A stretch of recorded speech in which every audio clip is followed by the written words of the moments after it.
আল্লাহ বলছেন, ইয়া আইয়ুহাল্লাযীনা আমানু কুতিবা আলাইকুমুস সিয়াম কামা কুতিবা আলাল্লাযীনা মিন ক্বাবলিকুম লাআল্লাকুম তাত্তাকুন।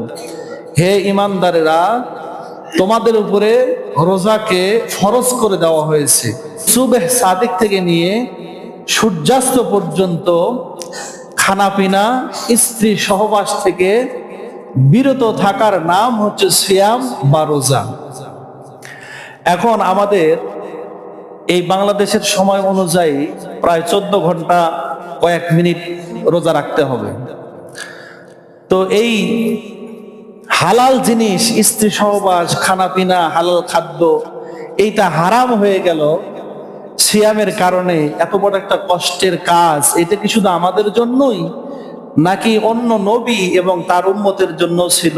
আল্লাহ বলছেন, কামা কুতিবা আলাল্লাযীনা মিন ক্বাবলিকুম, এই রোজা তোমাদের উপরে যেমনি ফরজ করা হয়েছে, ঠিক পূর্ববর্তী নবী এবং তাদের উম্মতদের উপরেও ফরজ ছিল। বলি আলহামদুলিল্লাহ।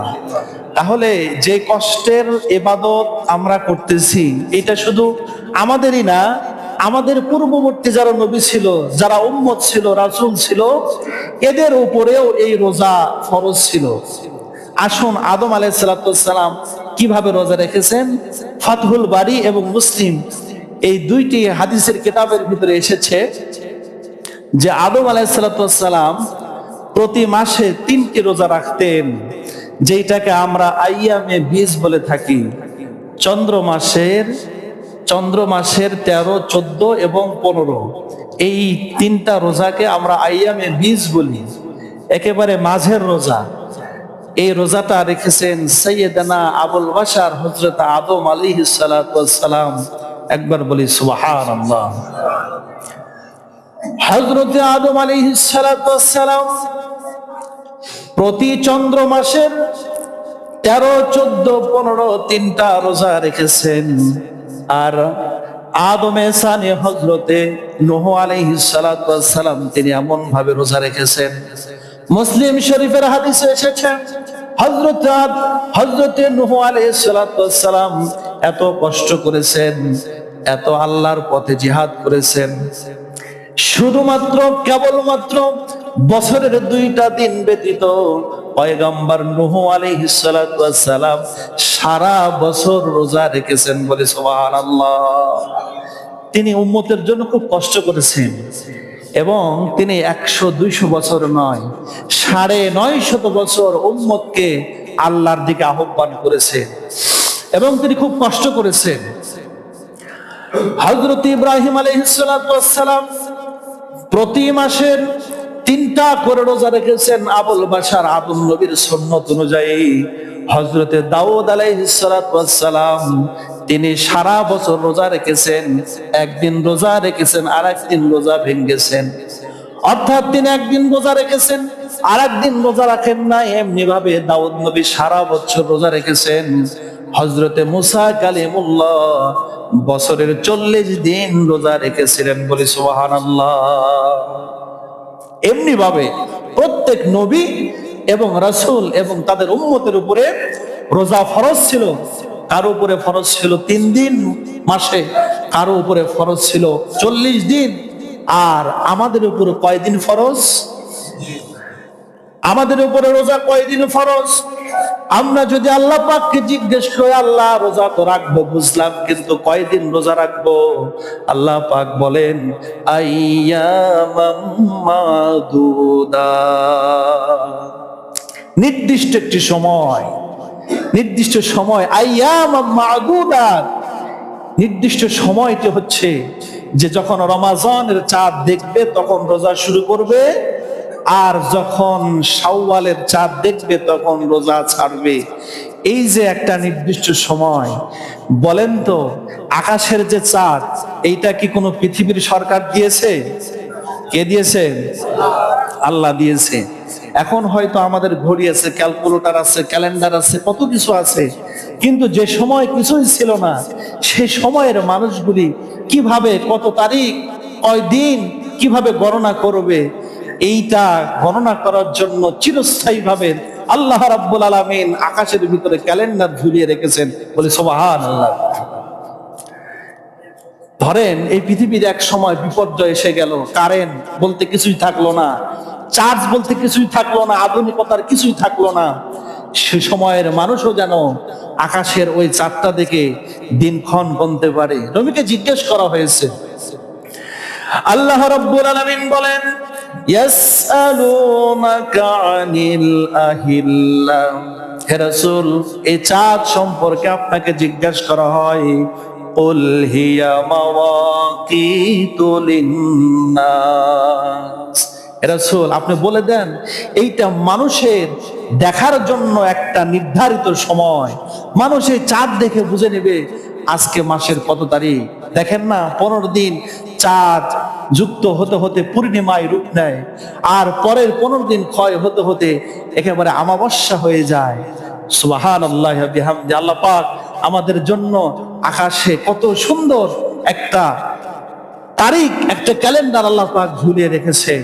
মুহতারাম হাজিরিন, এইটা যদি না থাকতো তাহলে সেই যুগের মানুষ তাহলে তারা কিভাবে তারিখ দিন গণনা করত? একবার সকলে বলি আলহামদুলিল্লাহ। এই চাঁদ তো আমরা মনে করতেছি চাঁদ, এটা দেখে আমরা রোজা রাখি, এটা দেখে কুরবানি করি। বিজ্ঞান বলতেছে এই চাঁদ যদি না থাকে এই পৃথিবীর অস্তিত্ব থাকবে না। এই চাঁদ এর পৃথিবীর এই দুইটা গ্রহের এত আকর্ষণ, এদের ভিতরে এত সম্পর্ক, যদি চাঁদ যেখানে আছে সেখান থেকে যদি 1 ইঞ্চি সরে যায়, চাঁদ পৃথিবী থেকে যদি 1 ইঞ্চি যদি সরে যায়, যেই জায়গা থেকে আছে সেখান থেকে যদি একটু যদি সরে যায়, তাহলে এই পৃথিবীর যত সমুদ্রের পানি আছে আর সমুদ্র থাকবে না, সমস্ত সমুদ্রের পানি আমাদের স্থল ভাগে চলে আসবে। তাহলে এই সমুদ্রের সঙ্গে চাঁদের একটা সম্পর্ক কে সৃষ্টি করেছেন? আল্লাহ পাক বলেন এই পৃথিবীর ভিতরে, এই দুনিয়াতে নবমণ্ডলে ভূমণ্ডল যা কিছু আছে সব আইন মানে আমার। লিল্লাহি মা ফিস সামাওয়াতি ওয়া মা ফিল আরদ, আকাশ আর জমিনে যা কিছু আছে সব আইন মানে কার? অথচ আমরা মানুষ আল্লাহর আইন থেকে অনেক দূরে। আল্লাহ ফরজ করেছেন রোজা, এই রোজা ফরজ, এটা কার আইন? আল্লাহর আইন। কিন্তু দেখবেন রমজান আসলে, রোজা আসলে অনেক মানুষ অনেক অজুহাত দেখাবে। অনেকের এখনই পেটে হাত দেওয়া শুরু হয়ে গেছে যে হুজুর আমার তো খুব গ্যাস, আমার খুব সমস্যা। বিজ্ঞান বলছে না, কোন মানুষ যদি রোজা রাখে, বর্তমান বিজ্ঞান প্রমাণ করতেছে শুধু গ্যাস্ট্রিক নয়, শুধু আলসার নয়, কোন মানুষের দেহের ভিতরে যদি ক্যান্সারের জীবাণু থেকে থাকে, কোন মানুষ যদি নিয়মিত রোজা রাখে, বিজ্ঞান বলতেছে রোজা রাখার কারণে তার দেহের ভিতরে ক্যান্সারের জীবাণু বলে একটা একটা করে ধ্বংস হয়ে যায়। বলে সুবহানাল্লাহ, আল্লাহু আকবার, আল্লাহু আকবার। কুতিবা আলাইকুমুস সিয়াম, তোমাদের উপর আমি রোজা ফরজ করেছি। আমাদের অকল্যাণ হবে, আমাদের ক্ষতি হবে এমন কিছুই আল্লাহ পাক আমাদের উপরে চাপিয়ে দেন নাই। ইউরিদুল্লাহু বিকুমুল ইউসর ওয়ালা ইউরিদু বিকুমুল উসর, আল্লাহ পাক বলেন তোমাদের কষ্ট হবে, তোমাদের অসাধ্যের কিছুই আমি তোমাদের উপরে চাপিয়ে দেই না। সমস্ত কিছু আমি আল্লাহ যা জানি তোমাদের সাধ্যের উপরে আমি তোমাদেরকে ফরজ করে দেই। মুহতারাম হাজিরিন, আল্লাহ পাক বলতেছেন তোমাদের পূর্ববর্তী নবীদের উপর রোজা ফরজ ছিল এবং তোমাদের উপরে রোজা ফরজ। রোজা কি জন্য ফরজ? লাআল্লাকুম তাত্তাকুন। আমরা না খেয়ে থাকলে আল্লাহ আরাম পাবে, আমরা না খেয়ে থাকলে সেই খানা বেচে, সেই খানা বাঁচিয়ে গরিব দুঃখীদেরকে দান করব, বিষয়টি এমন নয়। লাআল্লাকুম তাত্তাকুন, রোজার সবচাইতে বড় পাওয়া হচ্ছে তাকওয়া, অন্তরে আল্লাহর ভয়। এই মনের ভিতরে আল্লাহর ভয়, আল্লাহ ভীতি, এটাই হচ্ছে রোজার 1 নম্বর প্রধান শিক্ষা এবং অর্জন। রোজা রেখে আমার একটা অর্জন হবে, সেটি হচ্ছে তাকওয়া। তাকওয়া কি?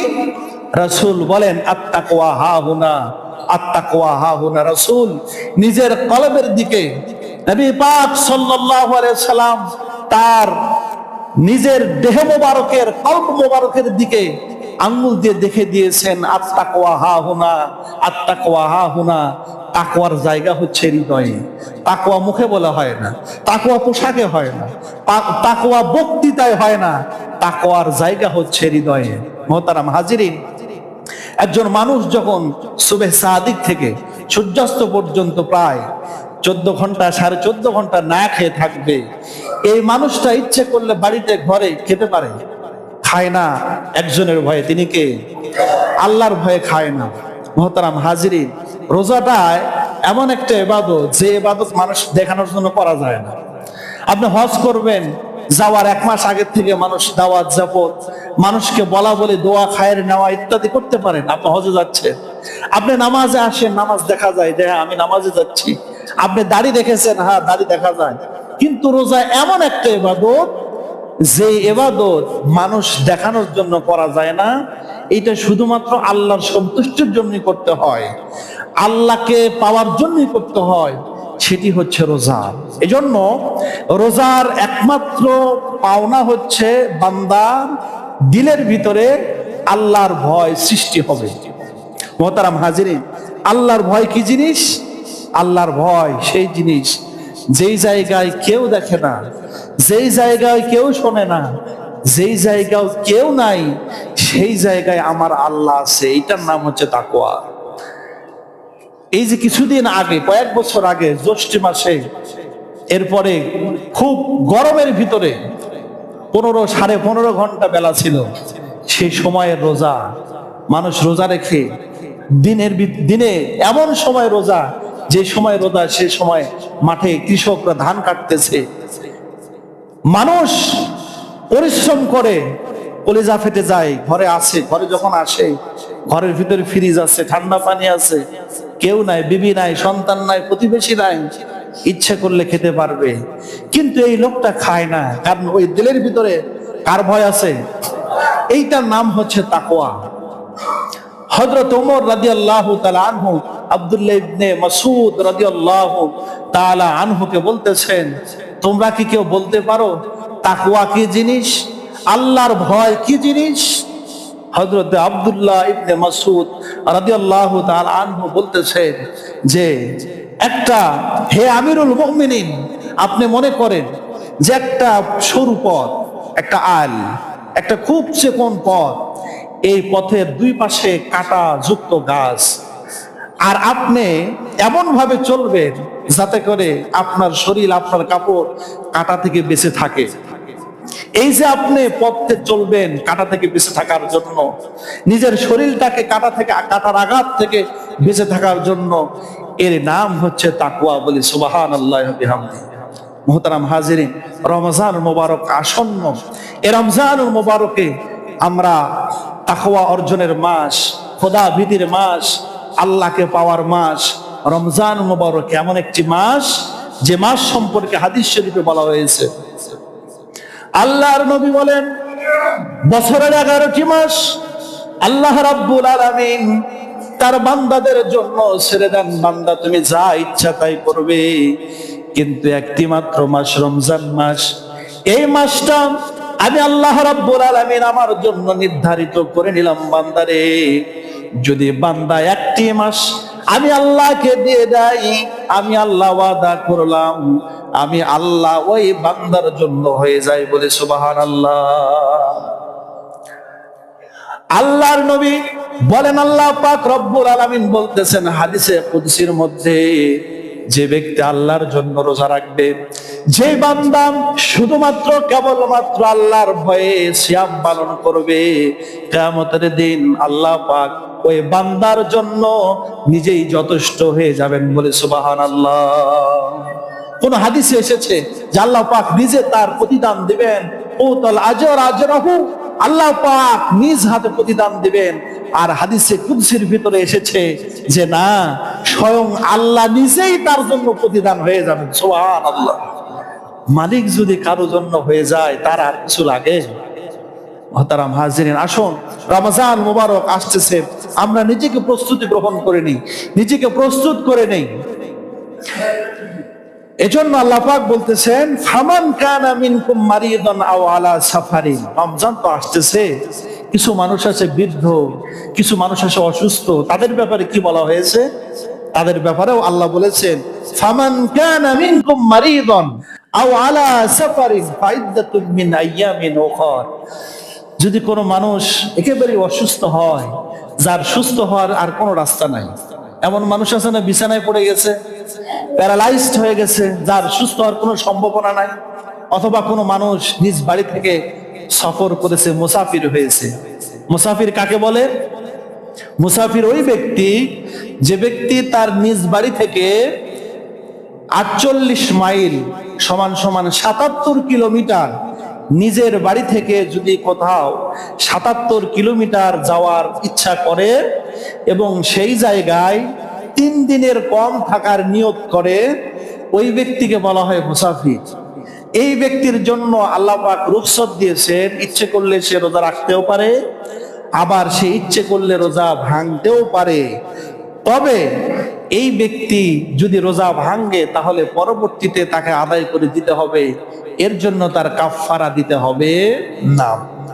দেখেন, রমজান মুবারকের রোজা আল্লাহ পাক এত গুরুত্ব দিয়েছে যে কোনো মানুষ যদি ইচ্ছাকৃতভাবে এমনি এমনি একটা রোজা নষ্ট করে দিল, একটি রোজা কাজা করে দিল, তাহলে তার বিনিময়ে তাকে কি করতে হবে? একটা রোজার বদলতে কাফারা স্বরূপ তাকে 60টি রোজা, লাগাতার 60টি রোজা আদায় করলেও ওই একটি রোজার সমপরিমাণ হবে না। সুবহানাল্লাহ। এই সে রমজান মুবারক, যে রমজানের একটি রোজা কাজা করলে ইচ্ছা করে, কোনো কারণ নাই, সুস্থ মানুষ এমনি এমনি কাজা করে দিয়েছে, মাসআলা হচ্ছে তার জন্য 60টা রোজাও যদি সে করে, সে পাপ থেকে, আযাব থেকে মুক্তি পাবে, কিন্তু ওই একটি রোজার সমপরিমাণ হবে না। মুহতারাম হাজিরিন, আসুন আমরা রমজানুল মুবারকে একটি মাস, আইয়াম মাদুদাত, রমজানের চাঁদ দেখার সঙ্গে সঙ্গে আমরা রোজা রাখবো ইনশাআল্লাহ। এই নিয়ত করা যায় না ইনশাআল্লাহ? এবার তো আলহামদুলিল্লাহ দিন আরো সহজ। এবার আমরা প্রায় শীত আমরা রমজান মুবারকের প্রায় অনেকগুলি দিন আমরা শীতের ভিতরে পাবো, প্রায় ছোট দিন, সহসায় আমরা রোজা রাখতে পারবো। আমরা রোজা রাখবো এবং যারা মাজুর, একেবারে অসুস্থ, এদের জন্য আল্লাহ পাক বলতেছেন, ওয়ালাল্লাযীনা ইউতিকুনাহু ফিদয়াতুন তুআমু মিসকিন। যারা রোজা রাখতে পারবে না, আমার মা আছে বাড়িতে, আমার বাবা আছে বাড়িতে অসুস্থ, খুব অসুস্থ, সুস্থ হওয়ার সম্ভাবনা নাই, এই ব্যক্তিদের জন্য আল্লাহ পাক বলতেছেন এদের পক্ষ থেকে ফিদিয়া আদায় করে দিবে। ফিদিয়া হচ্ছে যে মানুষ, যে পরিবার যেই মানের খাবার খায়, ওই মানের একদিনের খাবার কোনো মিসকিনকে, গরিবকে, ফকিরকে দান করে দেওয়া হচ্ছে ফিদিয়া। আমি খাই বাসমতি চাউলের ভাত, তাহলে আমাকে সেই চাউল, সেই মানের খানা, সেই তরকারি হিসাব করেই আমাকে ফিদিয়া দিতে হবে। আমি খাই 28 চাউলের ভাত, আমি যদি ফিদিয়া দিতে যাই, আমাকে 28 চাউল, আমার তরি তরকারি হিসাব, আমার মতো করেই হিসাব করে যাকাত দিতে হবে আর ফিদিয়া দিতে হবে। সুতরাং এই ফিদিয়ার পরিমাণ যে ব্যক্তি দিবে তার আয় ব্যয় অনুযায়ী নির্ভর করবে সে কত টাকা ফিদিয়া দিবে। স্বাভাবিক যে মানুষ দিন আনে দিন খায়, কোনো মতো চলে, নিম্ন মধ্যবিত্ত যারা, তাদের দেখা যায় যে একজন মিসকিনকে সারাদিনে 200 টাকা ফিদিয়া দিলে হয়ে যায়। কিন্তু এমনও ধনী মানুষ আছে যে 200 টাকায় একবেলার সারাদিনের খাবার হয় না, ন্যূনতম 800 থেকে 1000 টাকা তার লাগে। আছে না এরকম পরিবার? এজন্য ওই ব্যক্তি তার খাবার অনুযায়ী সে ফিদিয়া দিবে। ওয়ালাল্লাযীনা ইউতিকুনাহু ফিদিয়াতুন তুআমু মিসকিন। আল্লাহ কত সুন্দর ইনসাফ করেছেন, সুবহানাল্লাহ, সুবহানাল্লাহ। যে মানের খাবার খাবে, যে মানের জীবন যাপন করবে, যে মানের জীবন পরিচালনা করবে, তার সেই মানেরই ফিদিয়া দিতে হবে। মুহতারাম হাজিরিন, এমন নয় যে তুমি মরে যাচ্ছ, তোমার রুহু যায় আর তোমাকে রোজা রাখতেই হবে, এমন কঠোর আল্লাহ পাক হন নাই। আল্লাহ তাআলা বলতেছেন, ফামান কানা মিনকুম মারিদান আও আলা সাফারিন ফাইদ্দাতুম মিন আইয়ামিন উখর। যে ব্যক্তি অসুস্থ, যে ব্যক্তি মুসাফির, তার জন্য সুযোগ আছে, সে এই রোজাগুলি পরে আদায় করে দিতে পারবে। বাড়িতে মা বোনেরা আছে, মা বোনদের প্রতি মাসে তারা তাদের পিরিয়ডের সময় তারা গণনা করবে, এই সময়গুলি তারা রোজার মতো থাকবে। এই কথাগুলি আমরা বাড়িতে পৌঁছে দেবো ইনশাল্লাহ, বলে ইনশাল্লাহ। বাড়িতে মা বোনদের যখন পিরিয়ডের সময় আসে তখন তারা রোজাদারের মতো থাকবে। কার মতো থাকবে? রোজাদারের মতোই তারা থাকবে। এতে কি হবে? আল্লাহ রাসূল সাল্লাল্লাহু আলাইহি সাল্লাম উম্মাহাতুল মুমিনিন তাদেরকে হুকুম করেছেন যে তোমরা রোজাদারের মতো থাকো, কিন্তু এটা তোমাদের রোজা হবে না, পরবর্তী দিনগুলিতে সেগুলো আদায় করে দিতে হবে। মুহতারাম হাজিরিন, আরেকটি হাদিস হযরত আবু হুরায়রা রাদিয়াল্লাহু তাআলা আনহু হতে বর্ণিত। তিনি বলেন রমজানুল মুবারকের, আল্লাহ রাসূল বলেন রমজানুল মুবারকের প্রত্যেকটা রাত, প্রত্যেকটা দিন আল্লাহর কাছে সবচাইতে দামি। সুবহানাল্লাহ। আল্লাহর নবী বলেন যে ব্যক্তি এই রমজানুল মুবারকে নিজ পরিবারের জন্য, নিজ সন্তান সন্ততির জন্য ওয়ান নাফাকাতি ফি সাবিলিল্লাহি, নিজ পরিবারের জন্য কিছু ব্যয় করলো, এই ব্যয় শুধু ব্যয় থাকে না, আল্লাহর রাসূল বলেন এই ব্যয় আল্লাহর দরবারে দান সদকার সমতুল্য, আল্লাহর দরবারে আল্লাহ কবুল করে নেন, বলে সুবহানাল্লাহ। রমজানুল মুবারকে নিজের পরিবারের জন্য যে ব্যয়টা হয়, এই ব্যয়টাও আল্লাহর দরবারে সদকার সমপরিমাণ। ওয়ান নাফাকাতি ফি সাবিলিল্লাহি, হযরত আবু হুরায়রা বলেন রাসূল বলেছেন যে পরিবারের জন্য ব্যয়, এইটা আর ব্যয় থাকে না, এইটা কিয়ামতের দিনের জন্য আয় হয়ে যায়। সুবহানাল্লাহ। মুহতারাম হাজিরিন, এজন্য আমাদের সাধ্য অনুযায়ী চেষ্টা করব যে রমজান মুবারকে আমাদের পরিবারের জন্য আমরা ব্যয় করব ইনশাআল্লাহ। হযরত আবু হুরায়রা বলেন আল্লাহর নবী বলেছেন যে ব্যক্তি একজন রোজাদারকে ইফতার করালো, মান সামা আফতারা, যে ব্যক্তি একজন রোজাদারকে ইফতার করালো সে যেন ওই রমজান মুবারকের একটা সমপরিমাণ রোজার সওয়াব ওই ব্যক্তি পেল, বলি সুবহানাল্লাহ। সাহাবীরা বললেন ইয়া রাসূলুল্লাহ, আমরা গরিব, আমাদের তো ওই ইফতারি করানোর মতো সামর্থ্য নাই। আল্লাহর নবী বললেন ও আমার সাহাবীরা, তুমি যদি একজন রোজাদারকে একটা খেজুরের দানা অথবা এক পেলা পানি দিয়েও যদি তুমি ইফতারি করাও, তাহলেও তুমি একটা পরিপূর্ণ রোজার সওয়াব পাবে, বলে সুবহানাল্লাহ।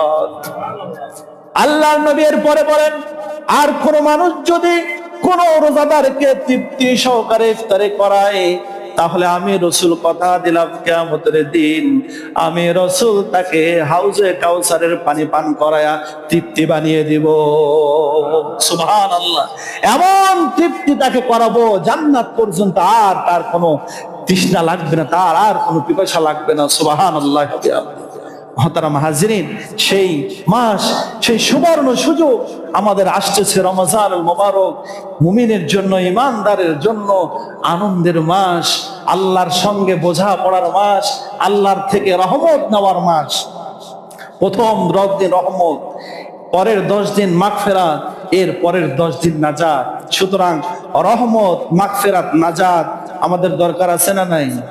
আছে। এজন্য আমরা সবাই আল্লাহর কাছে নিয়ত করবো, আল্লাহ এই রমজানে তো রোজা রাখবই, এবং সামর্থ্য অনুযায়ী পরিবার প্রতিবেশী রোজাদারদের জন্য ইফতারির ব্যবস্থা করব,